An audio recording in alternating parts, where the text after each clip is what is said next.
Hello everyone, welcome to Sanmarga classes. 29ನೇ ಪ್ರಶ್ನೆ, ಸಮುದಾಯ ಎಂಬಂತಹ ಚಾಪ್ಟರ್ ಇಂದ 6 ವಾಕ್ಯಗಳಲ್ಲಿ ಉತ್ತರಿಸಿ ಅಂತ ಕೇಳಿದ್ದಾರೆ. ನಗರ ಸಮುದಾಯದ ಲಕ್ಷಣಗಳು ಯಾವುವು? ನಗರ ಸಮುದಾಯದ ಲಕ್ಷಣಗಳು: ಸಾಮಾಜಿಕ ವೈವಿಧ್ಯತೆಯಿಂದ ಕೂಡಿರುತ್ತೆ ನಗರ ಸಮುದಾಯ. ಒಂದು ನಗರ ಅಂತಂದ್ರೆ ಕನಿಷ್ಠ 50,000 ಜನ ವಾಸವಾಗಿರ್ಬೇಕು. ಓಕೆನಾ? 50,000 ಜನಸಂಖ್ಯೆ. ಜನಸಾಂದ್ರತೆ ಎಷ್ಟು ಮಕ್ಕಳೇ? 1 ಚದರ ಮೈಲಿಗೆ 1,000. ಓಕೆ. ಸಾಮಾಜಿಕ ವೈವಿಧ್ಯತೆ ಅಂತಂದ್ರೆ ಅವರು ಕೃಷಿಯೇತರ ಚಟುವಟಿಕೆಗಳಲ್ಲಿ ತೊಡಗಿಕೊಳ್ಳಬೇಕು. ಕೃಷಿಯೇತರ ಚಟುವಟಿಕೆ. ಓಕೆನಾ?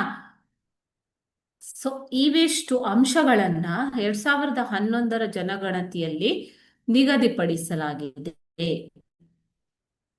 ಈ ಸಮುದಾಯದ ಲಕ್ಷಣಗಳೇನು? ಸಾಮಾಜಿಕ ವೈವಿಧ್ಯತೆಯಿಂದ ಕೂಡಿರುವಂತವರು, ಅನಾಮಿಕತೆಯನ್ನ ಹೊಂದಿರುವಂತವರು, ಹೆಚ್ಚಿನ ಪ್ರಮಾಣದ ಸಾಮಾಜಿಕ ಚಲನೆ. ಯಾಕೆಂದ್ರೆ ಉದ್ಯೋಗಾವಕಾಶಗಳ ಸಲುವಾಗಿ, ವೃತ್ತಿಯ ಸಲುವಾಗಿ ಒಂದು ಪ್ರದೇಶದಿಂದ ಇನ್ನೊಂದು ಪ್ರದೇಶಕ್ಕೆ ಸಾಮಾಜಿಕ ಚಲನೆಯನ್ನ ಹೊಂದಿರ್ತಾರೆ. ವ್ಯಕ್ತಿವಾದ, ವಿಲಾಸವಾದ ಹಾಗೂ ವೈಯಕ್ತಿಕತೆಗೆ ಹೆಚ್ಚು ಒತ್ತನ್ನ ಕೊಡ್ತಾರೆ. ಸಂಘ ಸಂಘಟನೆಗಳ ಬೆಳವಣಿಗೆಗೆ ಈ ನಗರ ಸಮುದಾಯವು ಕಾರಣ ಆಗತ್ತೆ. ಅನೇಕ ಸಂಘಗಳು ಮತ್ತು ಸಂಘಟನೆಗಳ ಬೆಳವಣಿಗೆ ಈ ನಗರ ಸಮುದಾಯದಲ್ಲಿ ಆಗತ್ತೆ. ಓಕೆನಾ? ಚಿಕ್ಕ ಗಾತ್ರದ ಕುಟುಂಬ. ಹೆಚ್ಚಾಗಿ ಚಿಕ್ಕ ಗಾತ್ರದ ಕುಟುಂಬವನ್ನ, ಅವಿಭಕ್ತ ಕುಟುಂಬವನ್ನ ಇವರು ಹೊಂದಿರ್ತಾರೆ. ವಿಭಕ್ತ ಕುಟುಂಬವನ್ನ ಹೊಂದಿರ್ತಾರೆ. ಓಕೆ. ಅವಿಭಕ್ತ ಅಲ್ಲ, ವಿಭಕ್ತ ಕುಟುಂಬವನ್ನ ಹೊಂದಿರ್ತಾರೆ.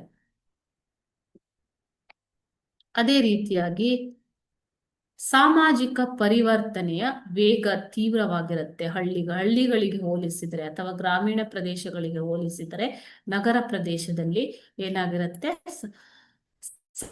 ಸಾಮಾಜಿಕ ಪರಿವರ್ತನೆಯು ತೀವ್ರವಾಗಿ ಇರುತ್ತೆ. ಓಕೆನಾ? ಸೊ ಇವು ನಗರ ಸಮುದಾಯದ ಲಕ್ಷಣಗಳು. Okay, thank you.